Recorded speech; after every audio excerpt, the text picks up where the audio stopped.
ನಮಸ್ಕಾರ. ಇವತ್ತು ನಾನು ಕಣ್ಣಿಗೆ ಹಾಕುವಂಥ ಔಷಧಿಯ ಡಬ್ಬ ಅಥವಾ ಬಾಟಲನ್ನು ಸರಿಯಾದ ಕ್ರಮದಲ್ಲಿ ಓಪನ್ ಮಾಡೋದು ಹೇಗೆ ಅಂತ ನಿಮಗೆ ತೋರಿಸ್ಕೊಡ್ತೀನಿ. ಓಕೆ, ಕಣ್ಣಿನ ಔಷಧಿ ಅಥವಾ ಡ್ರಾಪ್ಸ್ ಬಾಟಲನ್ನು ನೀವು ತಗೊಂಡು ಬರ್ತೀರಾ, ಮೆಡಿಕಲ್ ಅಥವಾ ಹಾಸ್ಪಿಟಲಿಂದ ತಗೊಂಡು ಬಂದಿರ್ತೀರಾ.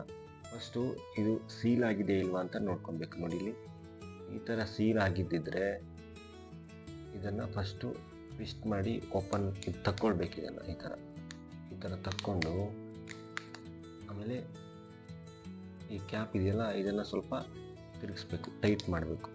ಟೈಟ್ ಮಾಡುವಾಗ ಒಳಗಡೆಯಿಂದ ಓಪನ್ ಆಗಿರುತ್ತೆ. ಟೈಟ್ ಮಾಡಿಬಿಟ್ಟು ಆಮೇಲೆ ಈ ಮುಚ್ಚಳವನ್ನು ತೆಗೀರಿ.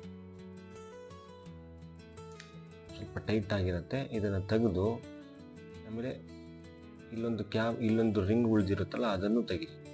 ಅದನ್ನು ತೆಗೆದ್ರೆ ನಿಮಗೆ ಸೇಫ್ಟಿ. ಯಾಕಂದರೆ ಕಣ್ಣಿಗೆ ಹಾಕೊಳ್ಳುವಾಗ ಈ ರಿಂಗು ತಪ್ಪಿ ಕಣ್ಣಿಗೆ ಬೀಳೋ ಚಾನ್ಸಸ್ ಇರುತ್ತೆ. ಓಕೆ, ನೋಡಿ ಇವಾಗ ನೋಡಿ ಇದು ಓಪನ್ ಆಗಿದೆ.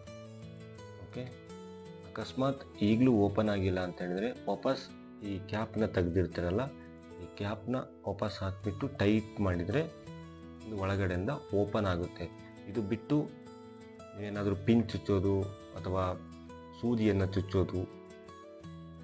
ಚುಚ್ಚಿಬಿಟ್ಟು ಓಪನ್ ಮಾಡಿ ನೀವು ಹಾಕಿದರೆ ಕಣ್ಣಿಗೆ ಬೇರೆ ಥರದ ಇನ್ಫೆಕ್ಷನ್ ಆಗೋ ಚಾನ್ಸಸ್ ತುಂಬ ಇರುತ್ತೆ.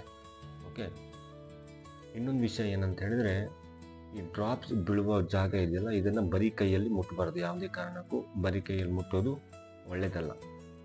ಕೈಯಲ್ಲಿದ್ದು ಸೂಕ್ಷ್ಮಾಣು ಜೀವಿಗಳು ಹೋಗಿ ಇಲ್ಲಿ ಕೂರ್ತವೆ.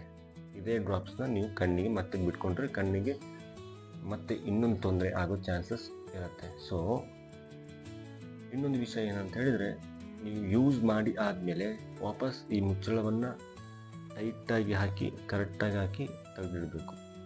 ಇನ್ನೊಂದು ವಿಷಯ, ನಿಮಗೆ ಡಾಕ್ಟರ್ ಎಷ್ಟು ಸರಿ ಹಾಕಲಿಕ್ಕೆ ಕೇಳಿದರೋ, ಯಾವ ರೀತಿ ಹಾಕಲಿಕ್ಕೆ ಕೇಳಿದರೋ ಅದೇ ರೀತಿಯನ್ನು ಹಾಕಬೇಕು.